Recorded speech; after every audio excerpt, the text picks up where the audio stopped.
রাজ্যে সিআইএসসিতে প্রথম এবং সারা দেশে সম্ভাব্য তৃতীয় ডুয়ার্সের মালাবাজারের স্বপ্নজিৎ বিশ্বাস। ফলাফল জানার আগে থেকেই দু চোখে চিকিৎসক হওয়ার স্বপ্ন স্বপ্নজিতের। আর সেই স্বপ্ন পূরণের লক্ষ্যে প্রথম ধাপ শুধুমাত্র সিআইএসসি পরিচালিত দশম শ্রেণীর আইসিএসসি পরীক্ষায় সারা জাগানো ফলাফল করে উত্তীর্ণ হলো ওদলাবাড়ি ডন বস্কো স্কুলের ছাত্র স্বপ্নজিৎ বিশ্বাস। পরীক্ষায় 99.40% নম্বর পেয়েছে স্বপ্নজিৎ। স্বপ্নজিতের সাফল্যে খুশি পরিবার, পাড়া প্রতিবেশীরা এবং স্কুল। মালবাজার পুরসভার 10 নম্বর ওয়ার্ডের উত্তর কলোনির বাড়িতে এই মুহূর্তে উল্লাস। স্কুল শিক্ষক বাবা সুব্রত বিশ্বাস এবং মা জয়শ্রী করের একমাত্র সন্তান স্বপ্নজিৎ। কিন্ডারগার্টেন থেকে দশম শ্রেণী পর্যন্ত ডন বস্কো স্কুলে পড়াশোনা করেছে সে। আগাগোড়া প্রথম হয়ে এসেছে সে। এদিন পরীক্ষার রেজাল্ট জানার পর স্বপ্নজিৎ বলেন, আমার এই সাফল্যের মূল কৃতিত্ব আমার বাবা মা এবং অবশ্যই আমার স্কুল শিক্ষকদের। এখনো অবধি মূল বিষয়গুলোর জন্য কোনো প্রাইভেট টিউটরের কাছে পড়েনি সে। বাড়িতে বাবা মা তাকে পড়াতেন, তবে কম্পিউটার পড়িয়েছেন গৌতম বিশ্বাস। কিভাবে প্রস্তুতি নিয়েছে জানতে চাইলে স্বপ্নজিৎ বলে, টেক্সট বুকগুলো ভালো করে পড়েছি, একই সঙ্গে ক্লাসের পড়া নিয়মিত ফলো করার পাশাপাশি বোর্ডের বিগত বছরের প্রশ্নপত্রগুলো এক নাগারে অনুশীলনী করেছে সে। ঘড়ি ধরে পড়াশোনার বাধা ধরা কোনো রুটিন স্বপ্নজিৎ ফলো করেনি। পড়াশোনার বাইরে ক্রিকেট, ফুটবলেও ওর আগ্রহ রয়েছে। এমএস ধোনির অসম্ভব ভক্ত স্বপ্নজিৎ, আবার গিটার বাজানো, ছবি আঁকাতেও সিদ্ধহস্ত। অন্যদিকে স্বপ্নজিতের রেজাল্ট দেখে অত্যন্ত খুশি ডন বস্কো স্কুলের প্রিন্সিপাল ফাদার টিজো থমাস। তিনি বলেন, স্বপ্নজিৎ যে ভালো ফল করবে তা প্রত্যাশিতই ছিল, কিন্তু তাই বলে রাজ্যের সম্ভাব্য প্রথম এবং সারা দেশে সম্ভাব্য তৃতীয় হবে এটা ভাবিনি। স্কুল কর্তৃপক্ষ তার এই সাফল্যে অসম্ভব খুশি। ডন বস্কো স্কুলের প্রিন্সিপাল ফাদার টিজো থমাসের দাবি, স্বপ্নজিৎ রাজ্যে সম্ভাব্য প্রথম হওয়ার পাশাপাশি সারা দেশে সম্ভাব্য তৃতীয় স্থান অর্জন করেছে। আচ্ছা, প্রথমেই তোমার নাম জানতে চাইবো। আমার নাম স্বপ্নজিৎ বিশ্বাস। আমি ডন বস্কো স্কুলে পড়তাম, ক্লাস 10 ডন বস্কো স্কুল থেকেই ক্লাস 10 আইসিএসসি বোর্ড এক্সাম দিয়েছি আমি। এবার যেটা আমরা জানতে পারলাম, তুমি জাতীয় স্তরে তুমি তৃতীয় হয়েছে এবং রাজ্যে সম্ভাব্য প্রথম। এই যে রেজাল্টটা, এটা কি আশা করেছিলে নাকি এর থেকে ভালো কিছু আশা করেছিলে?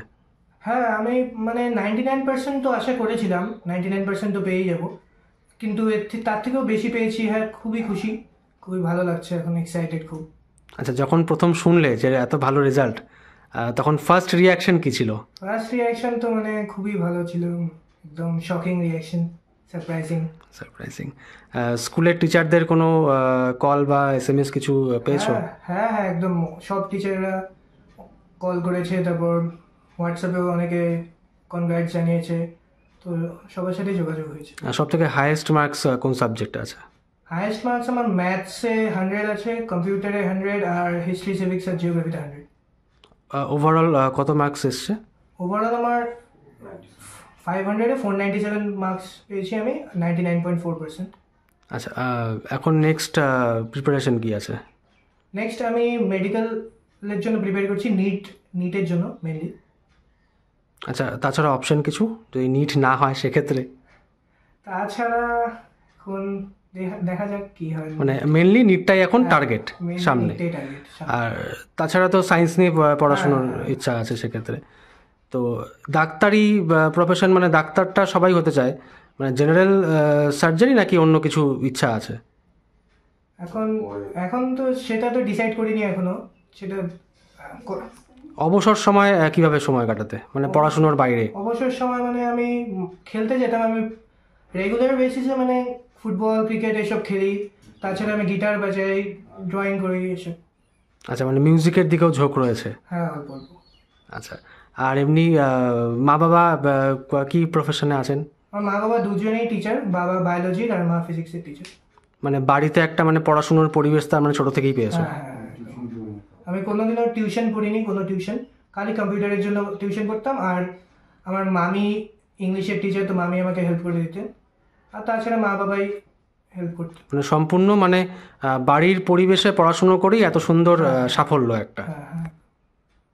তোমার নেক্সট জেনারেশন বা তোমার নেক্সট যারা এখন জুনিয়র ব্যাচ যারা রয়েছে, তাদের তুমি কি সাজেস্ট করবে? তাদের তো পড়াশোনাটা আসলে রেগুলার বেসিসে করলে তাহলে শেষের দিকে গিয়ে কোনো চাপ থাকে না। এরকম না যে আজকে পড়লাম, কালকে আবার গ্যাপ নিলাম, তারপরে আবার পরশু, এরকম করে হবে না। তো রেগুলার বেসিসে যদি পড়া যায় তাহলে শেষের দিকে চাপ থাকে না। আর তাছাড়া টেক্সট বুক স্কুলের যেগুলো খুব ভালো করে পড়তে হয়, স্কুলের ক্লাস ভালো করে ফলো করতে হয়, আর প্রিভিয়াস ইয়ার্স পেপার ভালো করে সলভ করলেই হয়ে যাবে। মানে প্র্যাকটিসটা থাকতে হবে। আচ্ছা, কত ঘন্টা পড়াশুনো করতে সারাদিনে? আমি তাও মানে স্কুল থাকলে তো 4-5 ঘন্টাই পড়া যেত, আর স্কুল না থাকলে ছুটির দিনে 7-8 ঘন্টার মতো পড়তাম। কি বলবেন?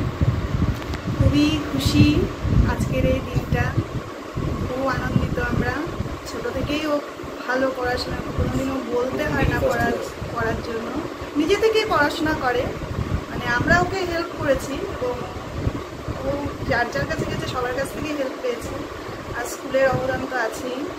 হ্যাঁ, এই তো সব মা হিসেবে মানে কিরকম ছোটবেলার থেকে আপনারাও যেহেতু অন্য শিক্ষার জগতে আছেন, কিভাবে গাইড করতেন বা সময় বের করতেন বা ওকে এগিয়ে নিয়ে যেতেন?